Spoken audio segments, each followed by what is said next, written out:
नमस्कार, आर्या न्यूज़ देख रहे हैं आप और मैं आपके साथ अलका सिंह। बुलेटिन में आपका स्वागत है। हम सब मिलकर लड़ेंगे 5 तरक्की के कामों के लिए कमेटी बनाई गई है। केंद्र सरकार बहुत कुछ कर रही है। लोकसभा और विधानसभा के चुनाव एक साथ कराने की बात हो रही है। ये तो पहले भी होता था और ये बहुत अच्छा है कि चीज़ें पहले होती थी। जनगणना भी हर 10 साल पर होती थी, लेकिन आपने नहीं कराया। ये तो होना ही चाहिए था। कल इन सब पर भी बात हुई। मुझे पहले से ही शक था कि पहले चुनाव करा देंगे। विपक्ष की एकता को खतरा महसूस कर रहे हैं।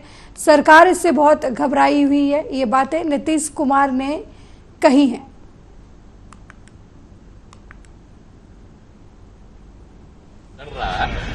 बहुत अच्छा हुआ है और आप जानते हैं कि वहां पर तो खूब अच्छी मीटिंग हुई है और उसके बाद हर पार्टी के नेताओं को अवसर दिया गया प्रेस कॉन्फ्रेंस में कहने का, वो सब हो गया।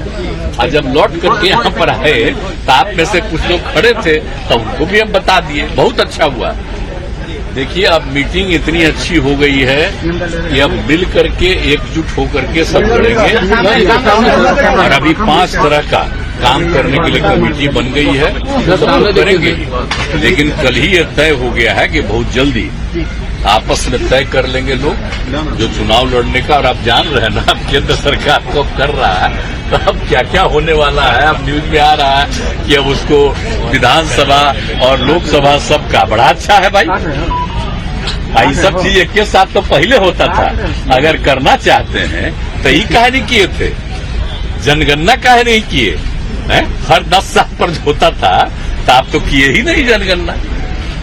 बोलिए, होना ना चाहिए था 20 में, तो नहीं है किए तक कुछ नहीं किए। तब क्या हो रहा है? अब वो सब तो सारे लोग जितने और भी अपोजिशन के लोग हैं, वो भी कल बात हुई है सबकी, वो कल बात करेंगे सब बहुत अच्छा। मध्य प्रदेश कांग्रेस अध्यक्ष कमलनाथ ने बीजेपी पर जमकर हमला किया है। बीजेपी पर हमला बोलते हुए उन्होंने कहा कि जन माफी यात्रा निकालनी चाहिए उन्हें। ये यात्राओं से जनता का मजाक उड़ा रहे हैं। जिनको माफी मांगनी चाहिए वो आज आशीर्वाद मांग रहे हैं। उनकी शिवराज सिंह की घोषणाओं की मशीन आजकल डबल स्पीड पर चल रही है क्योंकि चुनाव नजदीक है।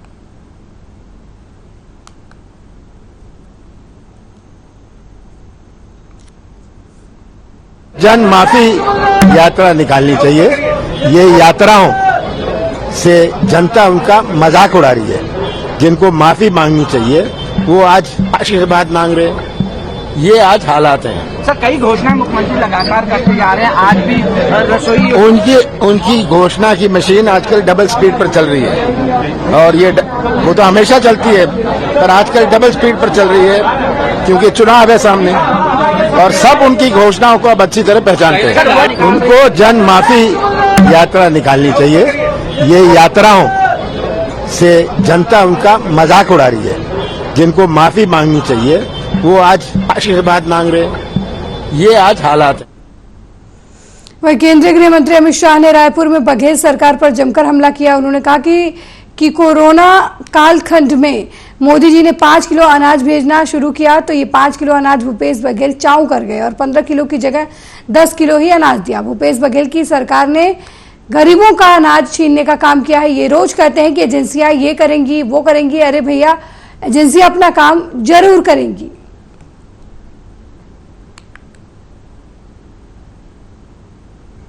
अनाज को हमने धान को गरीब की झोंपड़ी में पहुंचाने का काम किया और मोदी जी ने जब धान भेजना शुरू किया कोरोना के कालखंड में 5 किलो एक्स्ट्रा अनाज भेजा।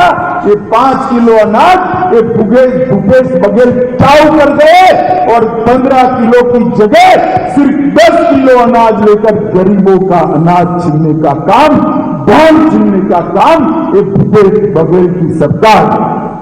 कौशल उन्नयन का काम भारतीय जनता पार्टी की सरकार ने किया। भूपेश बघेल ने कौशल उन्नयन तो चालू रखा, मगर किस चीज का? छत्तीसगढ़ के बच्चों को दुबई भेजकर ऑनलाइन जुए की ट्रेनिंग कर करोड़ों रुपए का भ्रष्टाचार करने का कौशल उन्नयन भूपेश बघेल। मैं छत्तीसगढ़ की जनता को पूछने आया, हमारे बच्चों को रोजगारी चाहिए या जुए की लत लगानी? अपने निजी स्वार्थ के लिए बच्चों को गुमराह करने वाली ये सरकार और मुझे विश्वास है घबराए हुए हर रोज कहते हैं एजेंसियां ये करेगी वो करेगी। अरे भैया, आपने अगर ये करा है तो एजेंसी अपना काम जरूर करेगी। क्यों डरे हो गए? हमारे कोई नेता महादेव ऐप से नहीं डरे। हम तो कहते हैं इसकी जांच होनी चाहिए, तटस्थ जांच होनी चाहिए। वहीं आदित्य L1 मिशन के सफल प्रक्षेपण पर केंद्रीय विज्ञान और प्रौद्योगिकी राज्य मंत्री जितेंद्र सिंह का बयान सामने आया है। उन्होंने कहा कि भारत के लिए एक सुखद क्षण है। भारतीय वैज्ञानिक वर्षों से काम कर रहे थे, दिन रात मेहनत कर रहे थे। आदित्य L1 का सफल प्रक्षेपण संपूर्ण विज्ञान और संपूर्ण राष्ट्र दृष्टिकोण का भी प्रमाण है, जिसे हमने अपनी कार्य संस्कृति में अपनाने की कोशिश की है।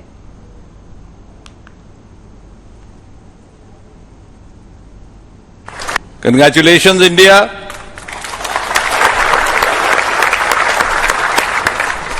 Congratulations, ISRO.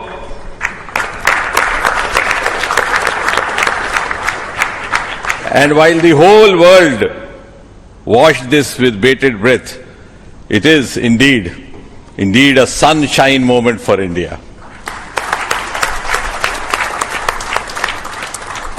Thank you, Honorable Prime Minister Narendra Modi ji, for making this happen by opening up new vistas for India's space sector and telling us that sky is not the limit. Thanks also, Honorable PM, for giving us the confidence, the courage and the conviction to reach out to the stars. वहीं Aditya L1 के सफल launch पर Aditya L1 के project director साजी ने अपने संबोधन में आभार व्यक्त किया। उन्होंने कहा कि ये एक सपने के सच होने जैसा है। मुझे बेहद खुशी हो रही है कि आदित्य L1 PSLV द्वारा इंजेक्ट किया गया है। आदित्य L1 ने अपनी 125 दिनों की लंबी यात्रा शुरू कर दी है। मैं इस मिशन को संभव बनाने के लिए पूरी टीम को धन्यवाद देना चाहती हूँ। It's a dream come true for Team Aditya L1, and I'm extremely happy that Aditya L1 is injected in the intended orbit flawlessly by PSLV as always. And Aditya L1 solar panels are deployed and the spacecraft will be normal. And Aditya L1 has started its 125 days of long journey towards L1. We have our Earth burns to rise the orbit, and followed by the trans L1 injection, and finally insertion into the halo orbit in the Sun Earth Lagrange point L1. Once this Aditya is commissioned, it will be an asset to the heliophysics of the country and even to the global scientific fraternity. And I take this opportunity to thank Chairman ISRO, Director URSC, former Director URSC, and all the center directors for their support and guidance for making this mission possible. And my thanks are due to my project team and all the project executives across the center, payload teams, especially the teams from the IAA and IUCA for the relentless effort in building the payload as well as the spacecraft. And my special thanks to the expert committee who have been guiding all through the entire project life cycle.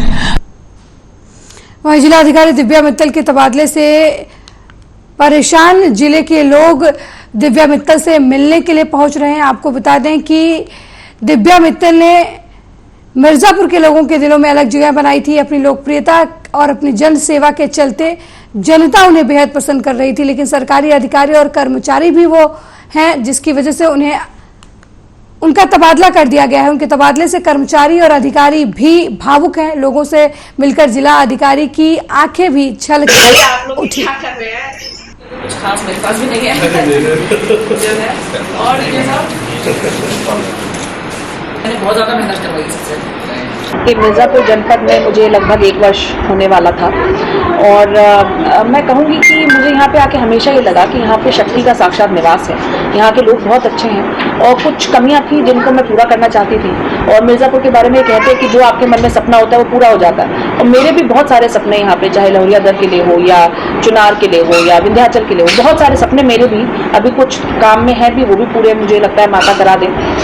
तो बहुत ही ज़्यादा स्नेह मुझे मिर्ज़ापुर से मिला, इतना स्नेह मुझे मिला है, अभी भी मिल रहा है। मेरे जाने के बाद भी लोग कहते हैं कि आप तब छोड़ देते हैं तो आपको लोग आँख फेर लेते हैं, लेकिन मुझे तो उल्टा समस्या है कि इतना ज़्यादा प्रेम मुझे अभी भी मिल रहा है कि मेरी आंखें नम हैं।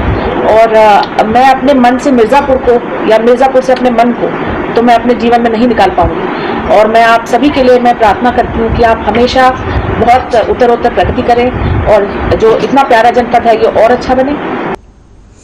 वहीं मुरादाबाद के बिलारी कोतवाली में भूमि पूजन कर आवासीय भवन के निर्माण की शुरुआत हुई है। एसपी ग्रामीण संदीप कुमार ने बताया कि 4 मंजिला बिल्डिंग के तहत 32 बैरक बनाए जाएंगे। मिली जानकारी के मुताबिक 11 महीने के समय सीमा के अंदर नगर एसोसिएट द्वारा 1 करोड़ 25 लाख रुपए की लागत से बिलारी में आवासीय भवन बनाया जाएगा।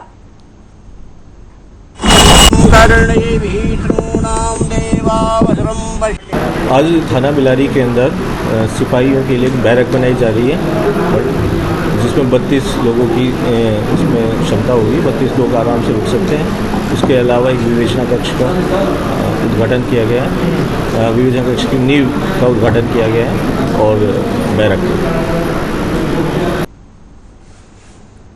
वहीं एक राष्ट्र एक चुनाव पर राजस्थान सीएम अशोक गहलोत का बयान सामने आया है। उन्होंने कहा कि ये नई बात नहीं है, पहले भी कई बार चर्चा हो चुकी है। ये क्या राजनीतिक खेल खेलना चाहते हैं, ये समय आने पर पता चलेगा। इंडिया गठबंधन इतना मजबूत बन गया है कि ये जान गए हैं कि 2024 में चुनाव नहीं जीत पाएंगे।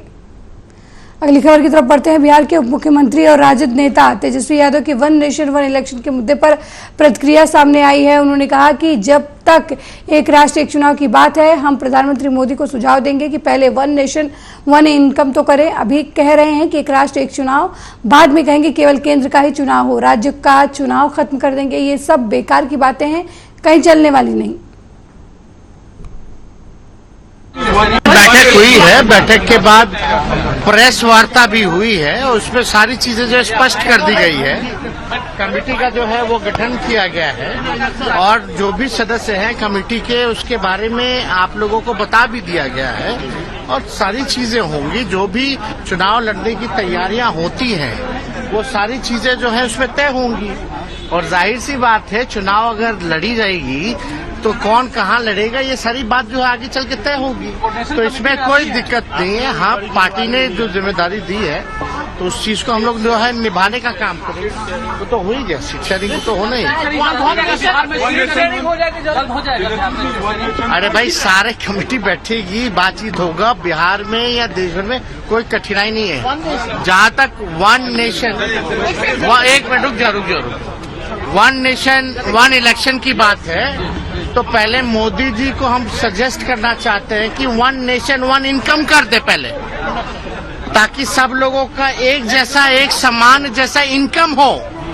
बेरोजगारी है, गरीबी है, पहले 1 नेशन 1 इनकम तो करें। इसके लिए कमेटी बनाए।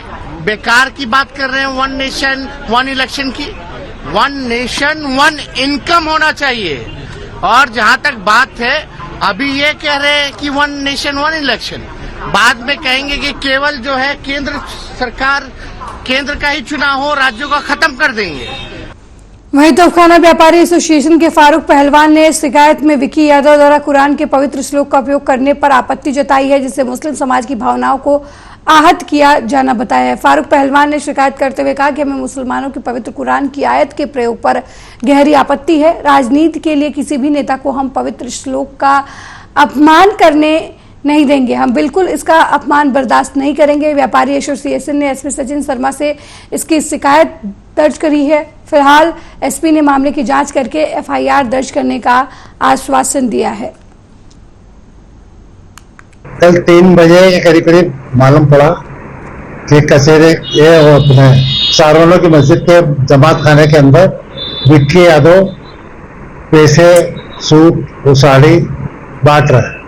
उसके साथ साथ सूरह यासीन की जो कुरान की एक जबरदस्त आयत है उसको भी बांट रहा है। उस पर उनका फोटो लगा जी। जैसे समाज के लोगों को मालूम पड़ा, समाज के लोगों ने उसको जाके देखा और उसका विरोध किया। जब विरोध किया उसका तो ये लोग भाग गए वहां से।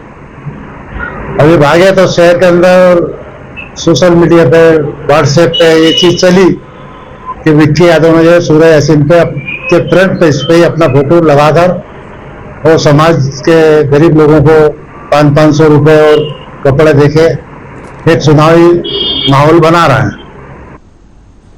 वहीं पिछोर के मोती सागर तालाब पर मटकी फोड़ निशानेबाजी प्रतियोगिता का आयोजन किया गया। इस प्रतियोगिता में लगभग 30 निशानेबाजों ने हिस्सा लिया।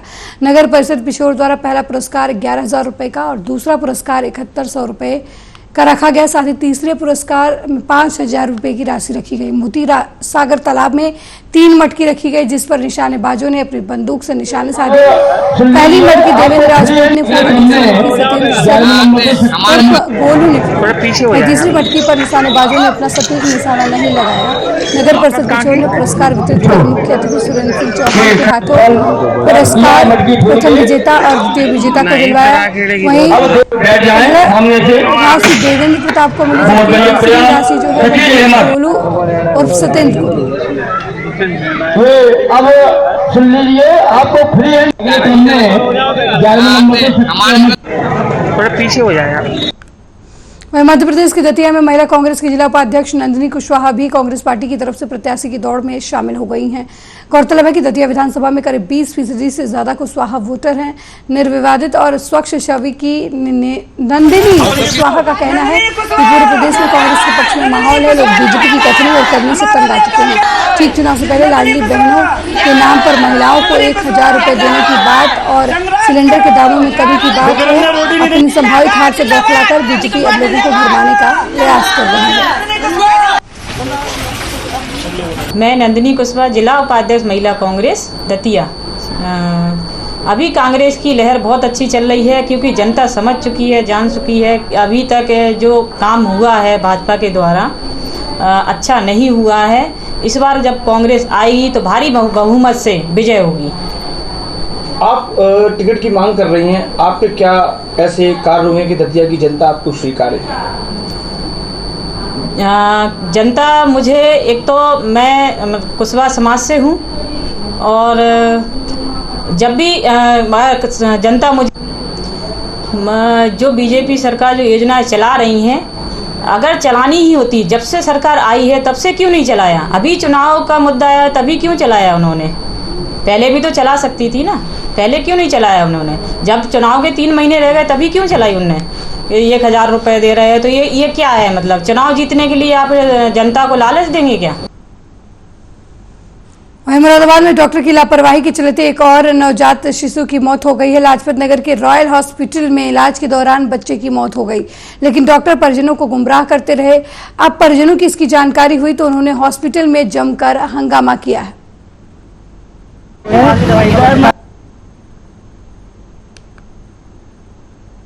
लड़के को थोड़ा बुखार था, पी लिया था। यहाँ पर रात में हॉस्पिटल में लाया, इमरजेंसी में फीस दी 800 रुपए की। बोले लड़का तुम्हारा ठीक है, मशीनों में रखा जाएगा, मन की रख दो। फिर 1 घंटा बाद बोले वेंटिलेटर में रखा जाएगा, मन की रख दो। मैं बोला उसका चार्ज, बोले बाद में हो जाएगा, मन की बात में कर लेना थी।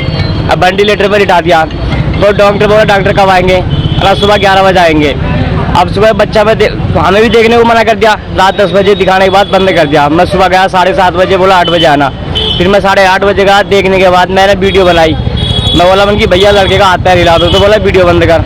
लड़का सुबह 8 बजे बंद हो गया था, खत्म हो गया था। जब मैंने लड़के वीडियो बनाई तो उन्होंने वीडियो बना के मेरे को धक्का देकर बाहर कर दिया। मेरे से बोले दवाई लेकर। मैंने इंजेक्शन दे दिया, आप देख सकते हैं वीडियो पे जाके। एक इंजेक्शन ला के दिया, फिर दूसरा पर्चा दिया मेरे को। एक सुबह तो बोलिया कि ये पर्ची की दवाई आनी 10 बजे। मैं बोला कि सर जब बच्चा ही नहीं है तो दवाई का क्या करेंगे आप? बताओ कौन सा हॉस्पिटल से लेकर आए थे बच्चों को आप? इसका ही हॉस्पिटल, वहाँ पे तो डॉक्टर नहीं थे। वो बोले बच्चों को एडमिट तो कराया था, भर्ती नहीं करा था, वहाँ से बस खाली भेजा था उन्होंने। अभी आपने दिखाई है ये वीडियो जो है इसी की तो है बच्चे की आपके? ये यही की वीडियो है, दोनों वीडियो यही के। टाइम देख लो आप, सब टाइम टेबल देख लो आप। आज वीडियो भी टाइम टेबल देख लो। आपका बच्चा कहाँ हॉस्पिटल में मरा है? इसमें रॉयल में मरा है सर, ये देख लो रॉयल है। डॉक्टर फरीद क्या है?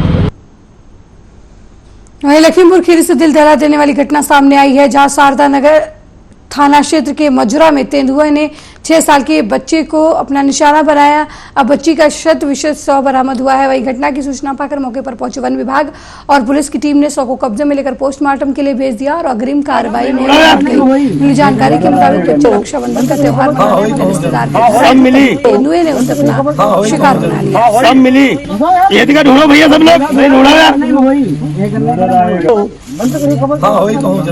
सब मिली ये दिखा ढूंढो।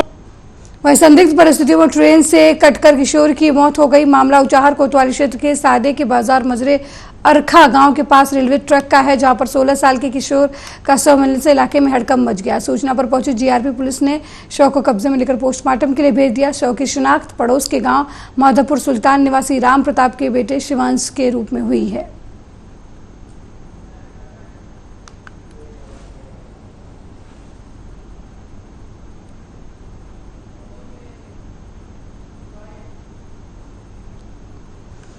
वहीं मुरादाबाद के मुढ़ापांडे थाना क्षेत्र के गांव चक लालपुर तितरी में रहने वाले 19 साल के व्यक्ति की संदिग्ध परिस्थितियों में मौत हो गई।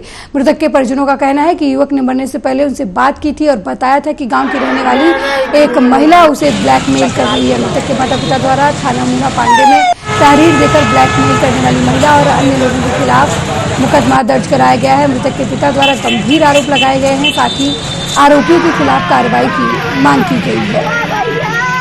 सर मैं लड़के को जहर बताया गया डॉक्टर से। अच्छा मैं यहाँ से गया हूँ, लड़का मेरा यहाँ से गया है। सुबह यहाँ से 1 बजे मेरे पास फोन आया, जहर काम बताता हूँ कि आपके लड़के ने की तबीयत खराब है। मैंने किया भैया क्या बात हो गई, उन्होंने कहीं कुछ खा लिया या किसी ने दे दिए, कुछ नहीं, उन्होंने जैसी जल्दी जैसी बता दी। हमने अस्पताल में भर्ती कर दिया। कहाँ पे जो है मैंने भैया मैं आ रहा हूँ, पैसे की मदद थोड़ी चाहे मेरे पैसा लगा सबको। कितनी उम्र है इनकी? 18-19 साल को है मेरे। इनकी मृत्यु हुई कैसे? कैसे हुई? बेटा मेरा चलो गया कल घर से। हाँ जहर दे दो। किसने दिया? भैया मोहब्बत आपने पुलिस को तहरीर दी है? कहाँ दी है तहरीर आपने? वो ना बोले